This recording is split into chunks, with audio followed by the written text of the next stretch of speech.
You've done everything right. You prepped the soil. You bought the best seeds. You watered. You waited.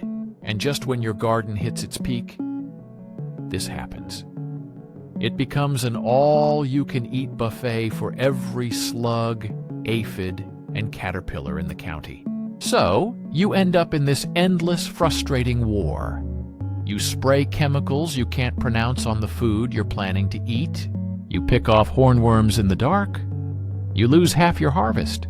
It feels like a losing battle. Hey there, garden friends. Welcome back to the channel, where we grow smarter, not harder. What if I told you that the solution to your pest problem isn't in that spray bottle? What if I told you that nature has already designed and perfected the ultimate pest control team, and they've been hiding in plain sight at your local garden center, disguised as simple flowers and common herbs? For centuries, gardeners knew a secret that we've somehow forgotten. A garden is an ecosystem, and the best defense is a living defense. Today, we're not just talking about companion planting in some vague, mystical way. We are diving deep into the science. I'm going to show you 5 specific plants that pests genuinely hate. We'll cover the most famous and most misunderstood flower of all. We'll talk about the herb that creates an aromatic fortress around your veggies. We'll even cover the living sacrifice plant that literally takes one for the team. And number 5 is the organic nuclear option that the pest control industry itself is based on. If you are ready to stop being a pest manager and start being a pest master, you're in the right place. Grab a cup of coffee. Let's dig into the silent guardians of the garden. All right, let's start with the most famous and easily the most misunderstood pest-repelling plant on the planet. The humble marigold. Your grandmother planted them. Your neighbor plants them. The common wisdom is, plant marigolds to keep the bugs away. And that's kind of true, but not for the reason most people think.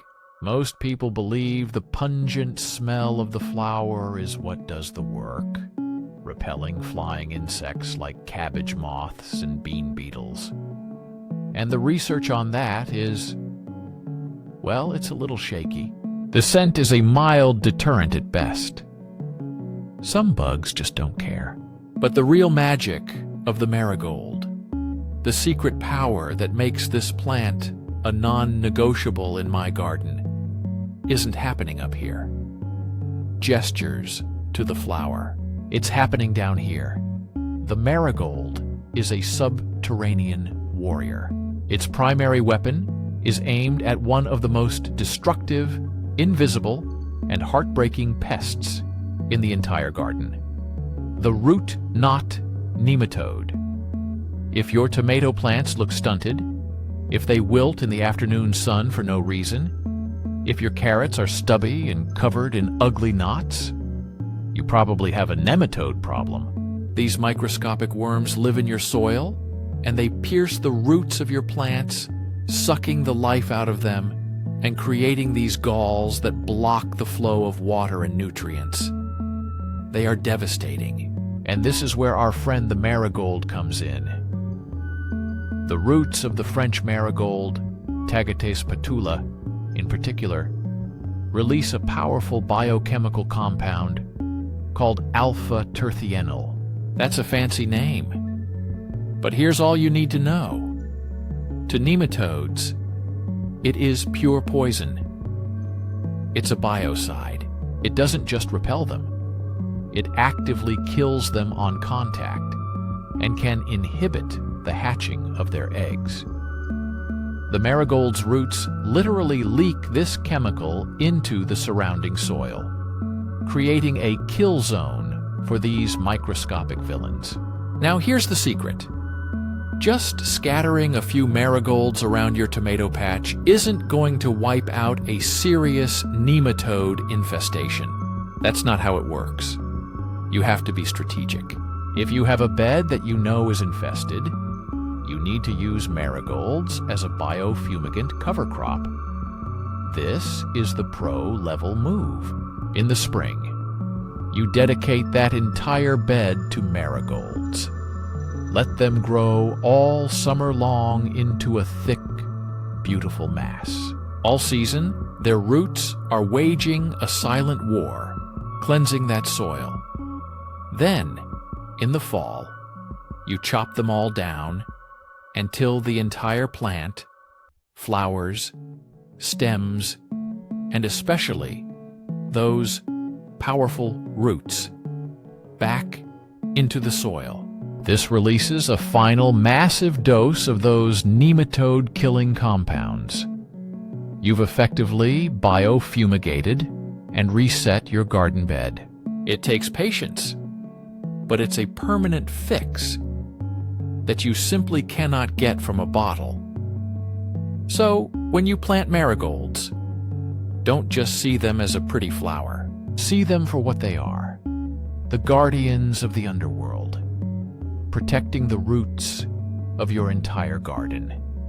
Next up is one of my favorite multi-tools in the entire garden, a plant that is just as powerful in the soil as it is in the kitchen. Rosemary. Just smell that. Host crushes a sprig and inhales. That incredible piney medicinal scent is the plant's defense system. That fragrance is a complex cocktail of volatile essential oils, including compounds like camphor and cineole. To us, it smells like a delicious roast chicken, but to a whole range of flying pests, it's an overwhelming, confusing, and repulsive cloud of nope. Rosemary is an aromatic fortress. Its primary power is scent masking. Think about it. How does a cabbage moth find your broccoli? She's not using her eyes. She's using her sense of smell, homing in on the specific scent of a brassica plant. But if your broccoli is planted next to a big, fragrant rosemary bush, the moth gets confused. It's like trying to find your friend at a rock concert by listening for their whisper. The rosemary's powerful aroma completely masks the come-and-eat-me signal from your vegetables. This is incredibly effective against the cabbage moth, the carrot rust fly, which hates the smell of rosemary, and even bean beetles. And here's a bonus for us humans. Mosquitoes despise it. Planting a border of rosemary around your patio or seating area is one of the most effective ways to create a more pleasant, pest-free zone to relax in. Don't just plant one little rosemary in a pot. Think bigger. Use it as a structural element in your garden. Plant a low hedge of it along the border of your vegetable beds. It's perennial in many zones, it's drought-tolerant once established, and it creates a permanent, fragrant wall that pests have to cross. But here's my favorite pro tip. Make a rosemary repellent spray.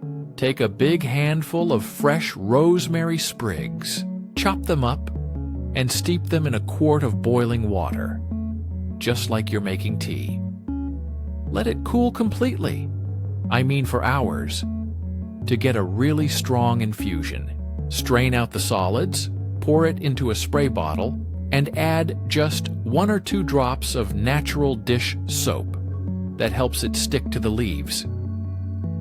Now you have a 100% organic, non-toxic, and frankly, delicious-smelling spray that you can use on your more tender plants.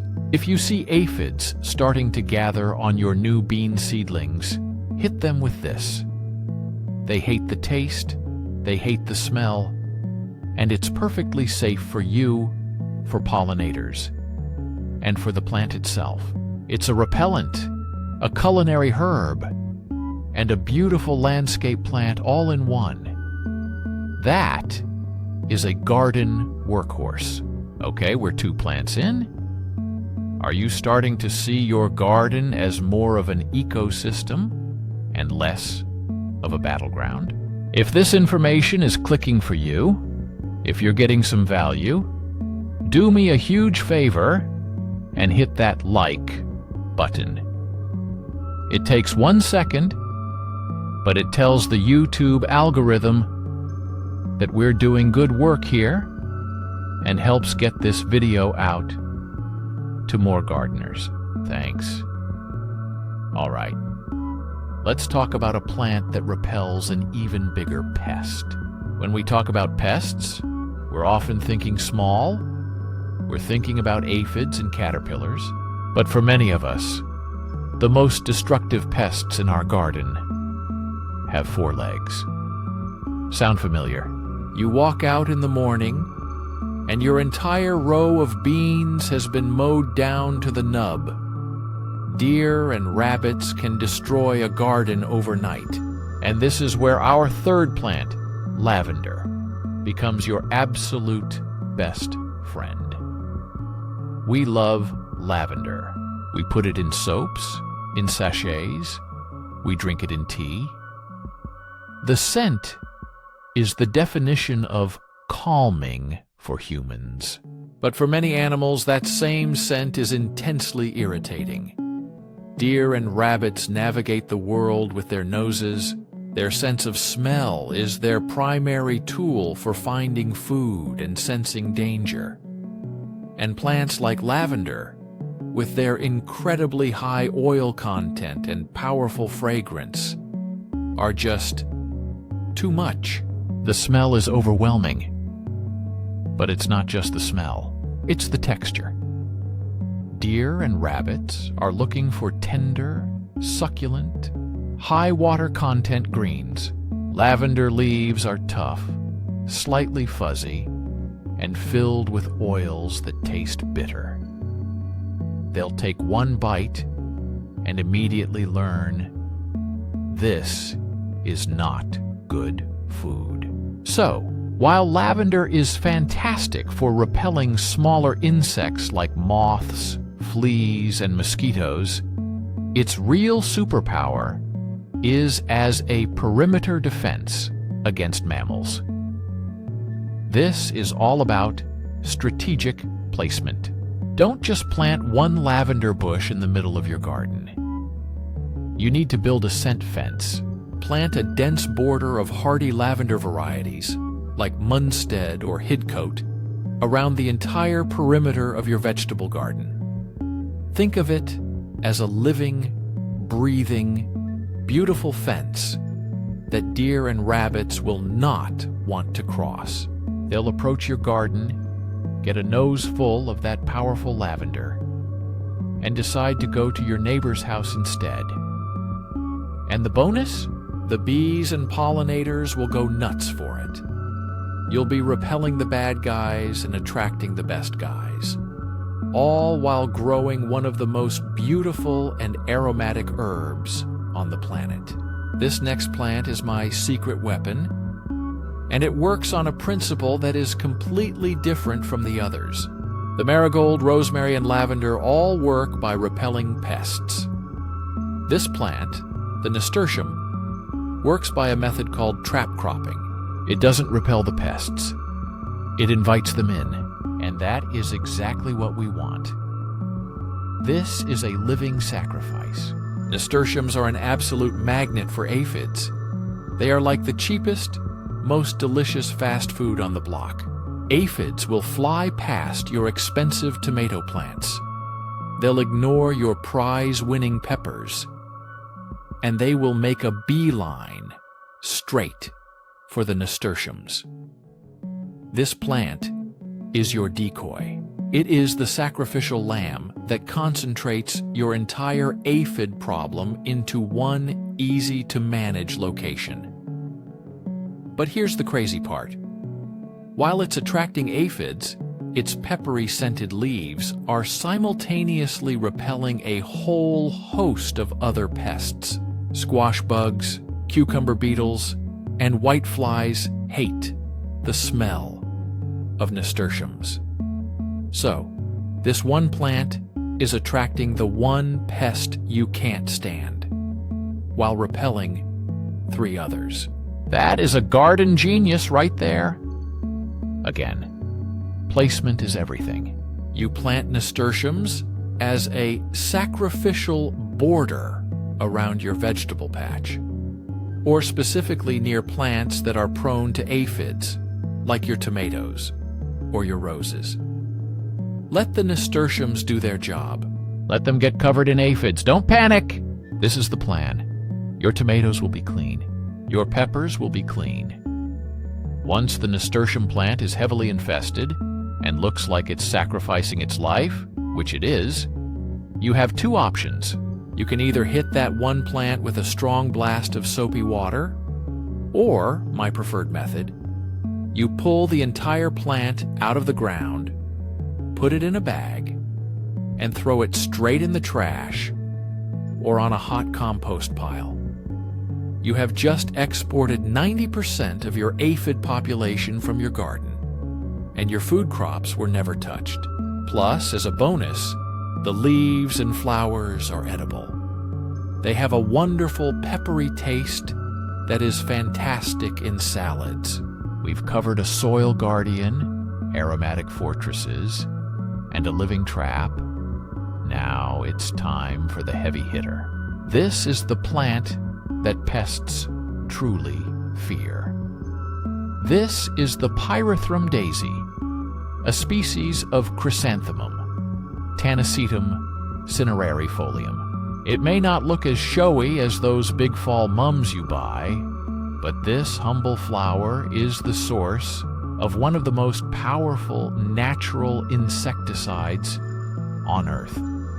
This flower produces a potent group of chemical compounds called pyrethrins. Pyrethrins are not repellents. They are neurotoxins. When an insect comes into contact with pyrethrins, it attacks their nervous system, causing paralysis and, very quickly, death. This is often called the knockdown effect. This isn't some folk remedy. This is hard science.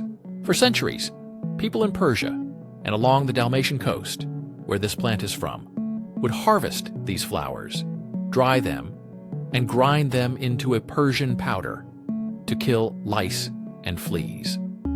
Today, nearly every organic or natural insecticide spray you buy at the garden center is based on this one plant. They're called pyrethrin or pyrethrum-based sprays. They are the industry standard for organic pest control, but you can grow the source material right in your own backyard. Simply planting the daisy will not protect your garden. The pyrethrins are locked in the flower heads. You have to harvest and process them to unlock their power. Here's how you do it. Grow a patch of these pyrethrum daisies.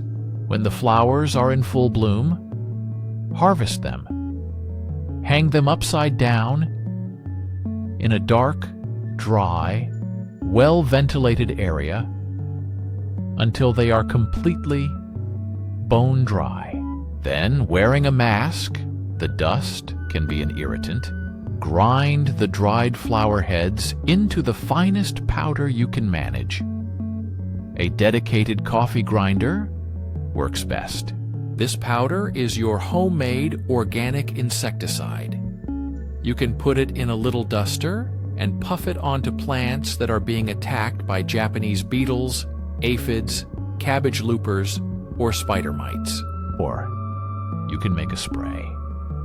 Steep about a half cup of the powder in a gallon of warm, not boiling water for a few hours.